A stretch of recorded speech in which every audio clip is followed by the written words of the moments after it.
Let's talk about the countertops. Originally I was going to go with an oiled acacia with a live edge from Home Depot, which was going to run me about $400, maybe more, maybe $500, $600, or possibly even more if I could even make it work, because it came as one solid chunk.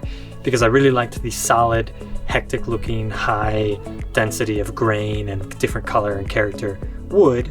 And then when I talked to a friend about it who's familiar with wood, they said that would be quite expensive for that type of look, and to at least try exploring before doing that some alternative options just to see if I could get a similar look. So I was suggested Rustic Hickory as a place to start, which is a very, very hard wood. I started by getting a couple of different stain colors and testing them out on the wood to see what they look like with various levels of staining. So when you stain, you brush it on and then you can wipe it away right away for a lighter stain, or you can leave it on there for a little while. So given how hard hickory is, and therefore how little the stain absorbs into the wood, I brushed it on and then left it for a little while and then wiped it off with a rag. And I really liked the coffee brown color that came out of the test piece that I was testing with. So Rustic Hickory turns out to be about $2 a board foot, which is far cheaper than acacia or similar exotic woods, which turn out to be about $20 or so, varying, but more expensive. So I got some Rustic Hickory. I figured out what I would need based on the surface area that I was covering, so the kitchen and this desk here. I cut the boards, fit them together roughly how they would go, leaving extra around the edges for me to then cut them to size. Glued them together, clamped them down, left them for a day or two, came back out, cut the edges how I wanted them, sanded the surface flat. So I have a neighbor who has a sander? I don't know what it is, but it's a giant machine that you can run things through and it'll sand. It's a giant belt sander and it'll sand the surface. So I ran the table through until on the top side there were not grooves between all the different planks, because when you glue them together they will be slightly disjointed from one from another, so you have to sand it all flat. Then I took a hand sander and sanded around the edges. Then I routered the edges. And then I cut the holes for my different appliances. So I have my induction stovetop and I have my sink, and then I also have my fridge here that needs to pop out. That was incredibly stressful because by that point in the process, I was a week or two into investing time in these countertops, in these boards. And if you make one mistake, then you're either left with a glaring mistake or you have to start over. And I did not want to start over.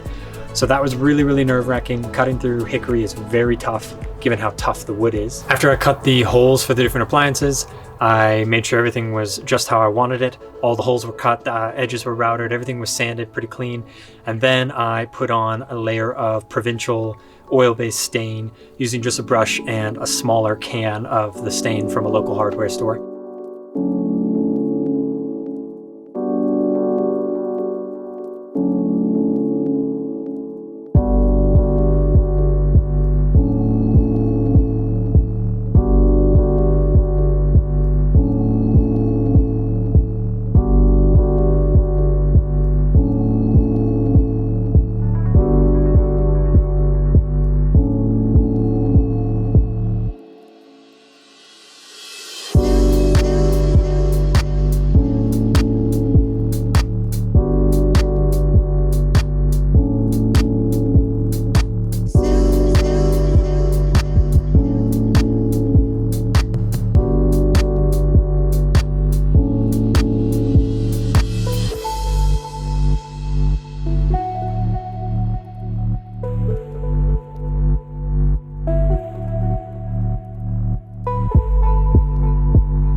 Then after that was dry, I think 24 hours or so is how long I waited. 24 to 48 is what's recommended, I believe. I took a water-based polyurethane satin finish for coating the actual outside and hopefully giving it a little bit of protection. It also gave it a little bit of a gloss, a satin gloss, but a little bit more of a shine than just the stain. I did 4 coats of that, I believe. You can do anywhere with water base between 2 and however many you want. 2 is pretty much what normal people go with, but I decided to go with 4 just for the sake of trying to get a little bit more durability and longevity out of these countertops, given that once they're in, I don't think I'm taking them out. Once that was dry, put about 2 hours between each coat.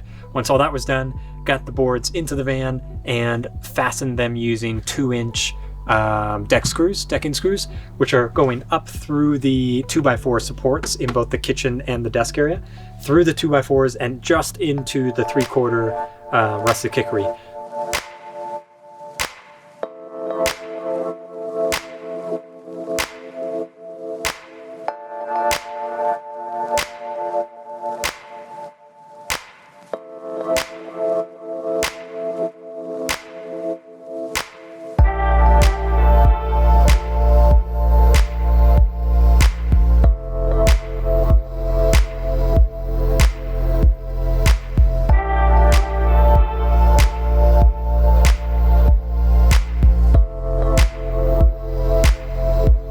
Make sure you measure your bolts and your distance you're trying to get. I had 2 1/4 distance and a 2-inch screw, so if I countersunk it too much, I could begin, hypothetically, to see the screw poked through the top of the countertop, which is not what you want after 3 weeks of working on these things. So be very careful, measure 3 times, make sure you understand how far you're going to be drilling in order to catch the rustic hickory or whatever you use. I also had a friend sit on the countertops in order to be able to get them as flush as possible with the 2x4s, so that when I screwed it in, it was bolted, or it was fastened tightly to that 2x4 rather than being a little gap, which worked great. So far, they have been absolutely amazing. I'm in love with the way they look. They change color based on the sunlight, based on the angle, based on the lighting, if it's direct sunlight or diffused. I love them. I also love the fact that they were 10 times cheaper than what I would have gotten if I had purchased from Home Depot. I also was able to make just what I needed rather than buying a large chunk and then cutting out what I needed. I'm really happy with them. They do add some weight to the van, not as much as I thought they would, but it probably is heavier than what you could do if you did a lighter wood, maybe a less hard wood. But I'm very happy with these. I'm thinking that the hardwood will stand up great to the test of time.